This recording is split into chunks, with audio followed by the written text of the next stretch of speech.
السلام عليكم ورحمة الله وبركاته. أهلا بكم حبايبي في فيديو جديد. النهاردة إن شاء الله هنعمل مع بعض فراخ بطريقة سهلة كده وإن شاء الله تعجبكم. عندك مثلا ربع فرخة، دي طبعا الصدور. مش عارفة تعملي فيها ايه، تعالي بقى هنعمل بيها أكلة اقتصادية وسهلة جدا وهتوفر معاكي كتير. هنعملها بقى مع شوية رز حلوين كده. ونقول بسم الله توكلنا على الله ونبدأ. معنا هنا فراخ، صدور فراخ او هي صدر فرخه كده بس كبير شويه. انا قطعته بالشكل دوت مكعبات بالشكل ده. هناخد بقى الفراخ. معانا هنا بوله. هننزل بقى بالفراخ، طبعا الفراخ مغسوله اهي.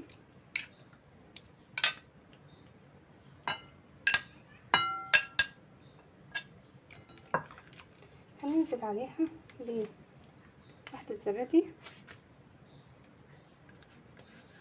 لكن لو كانت اقل من كده انزلي بس. هنعمل ناخد بس نص زبدية. هناخد كمان مكعب مرقة بالشكل دوت. وهناخد كمان شوية كده من الثوم البودر، مش هنكتر، حوالي نص معلقة كده، نص معلقة صغيرة. هناخد كمان بصل بودر.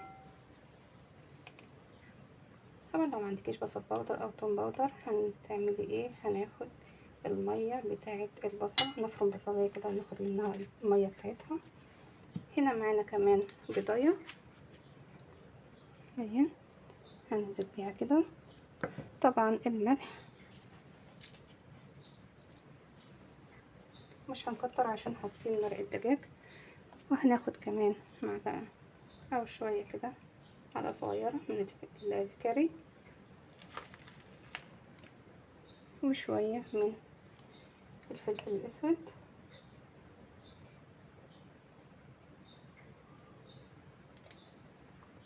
وهناخد كمان 3 معالق دقيق.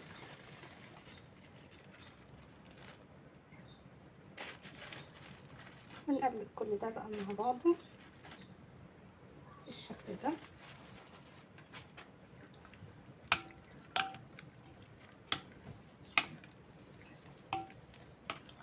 لحد ما الفراخ كده تشرب من التتبيله دي. نقلبها كده كويس كده. الفراخ قلبتها كويس في التتبيله. هنسيبها بقى لحد ما نعمل الرز ونروح بقى نشوف هنعمل ايه في الفراخ دي. معانا هنا حله على البوتاجاز. هناخد شويه من الزيت. هناخد بقى معاهم معلقه او شويه كركم، نص معلقه كركم، نص معلقه بابريكا. هناخد كمان شويه من الفلفل الاسود. حابه تحطي بقى شطه، لو حابه سبايسي حطي شطه، مش حابه خلاص. هناخد كمان شويه من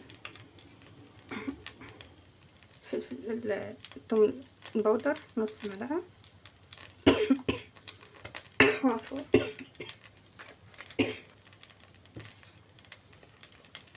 كمان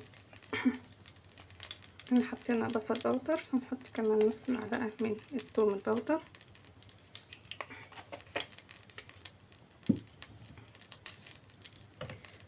هناخد كمان مكعب مرقه،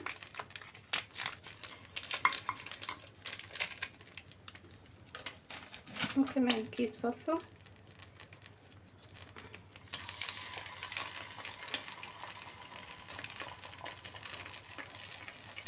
وكمان كيس كاتشب.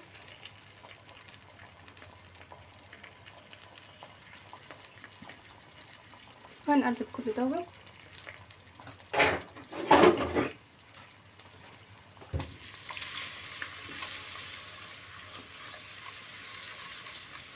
الله، الريحة بقى طالعة جميلة جدا.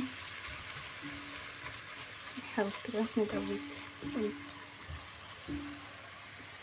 ننزل بقى بالرز. طبعا ما ننساش الملح، وطبعا احنا حاطين مكعب مرقة، مش هنحط ملح كتير. هنقلب بقى كل دوت مع بعضه.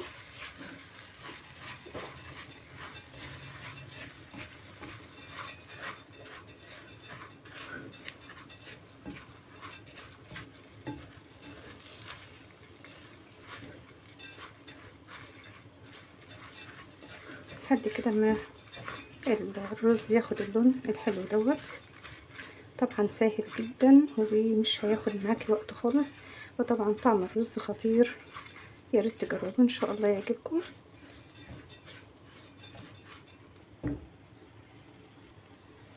بعد ما قلبنا كده الرز، شايفين اللون؟ تعالوا بقى ننزل بقى بالميه بتاعتنا وهي مغليه طبعا، وده طبعا رز مصري. وبعد كده ما نزلت بالميه على الرز، هنسيبه كده لحد ما يستوي. هنغطيه. شايفين الشكل؟ جميل، تحفه. تعالوا بقى نغطيه ونسيبه لحد ما يستوي، نشوف هنعمل ايه تاني. وبعد ما الفراخ سيبناها كده في التتبيله بتاعتها، هناخدها بقى علشان نحمرها. طبعا الرز استوى على النار. هناخد بقى الدقيق، شويه كده من الدقيق، حوالي كوبايه. ومعانا باكو فيجيتار من النكهه اللي انت حباها بقى. هنفضي الكيس كله. طبعا لو الدقيق اتفضل معاكي هتشيليه طبعا، مش هنرميه ولا حاجه. معانا هنا ملح. هنتبل بقى الدقيق دوت بشويه من الملح وشويه من الفلفل الاسود، وطبعا التوابل اللي احنا حطيناها كلها على الفراخ. هنبدأ بقى ناخد كده منها. هاخد نص معلقة كركم، كركم، ايوه عفوا. هنا كمان نص معلقة كركم، مش كتير. وهناخد كمان نص معلقة من الثوم البودر،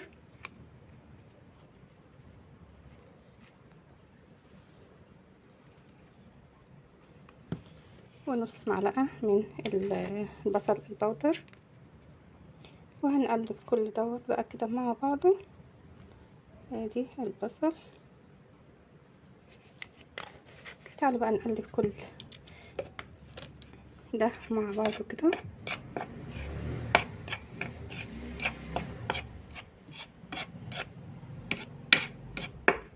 نقلبه كويس. تعالوا بقى نبدأ بقى ناخد الفراخ بتاعتنا بالشكل دوت.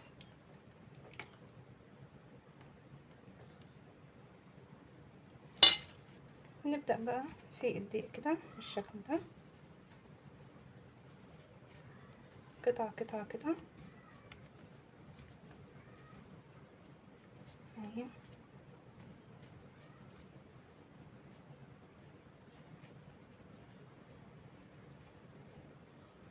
كلها كده هتاخد من الدقيق.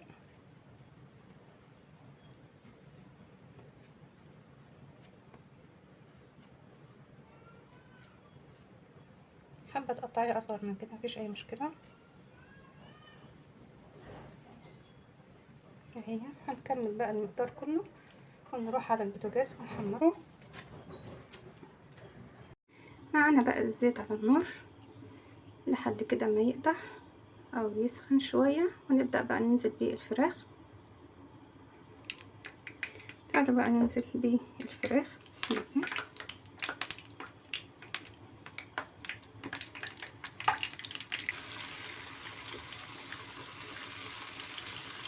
ننزل كده بقى بالفراخ كلها.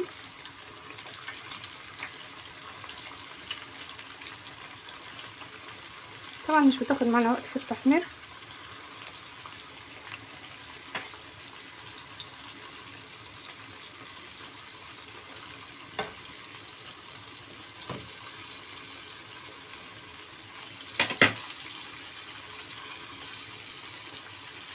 ونسيبها تاخد بقى لون حلو كده.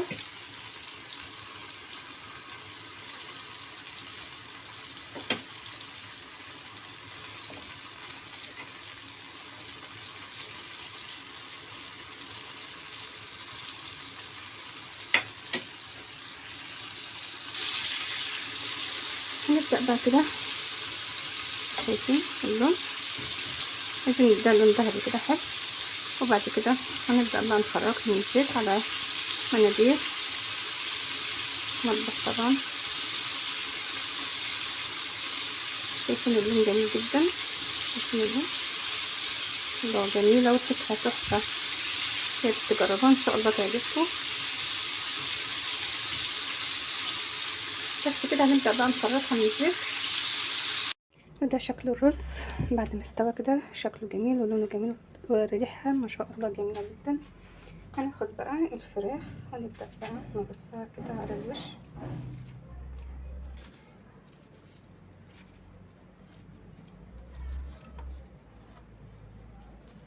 تحفة يا جماعة، يا ريت تجربوه ان شاء الله يعجبكم.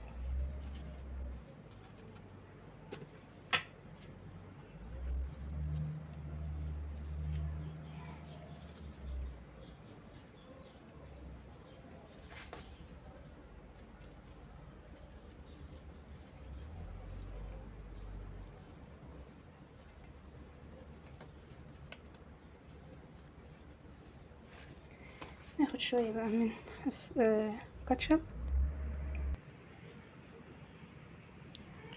حطيت كده شوية من الكاتشب كده على وشه، بجد تحفة. يا ريت تجربوه ان شاء الله يعجبكم. ده كان فيديو النهارده، وان شاء الله نتقابل في فيديو جديد. والسلام عليكم ورحمة الله وبركاته.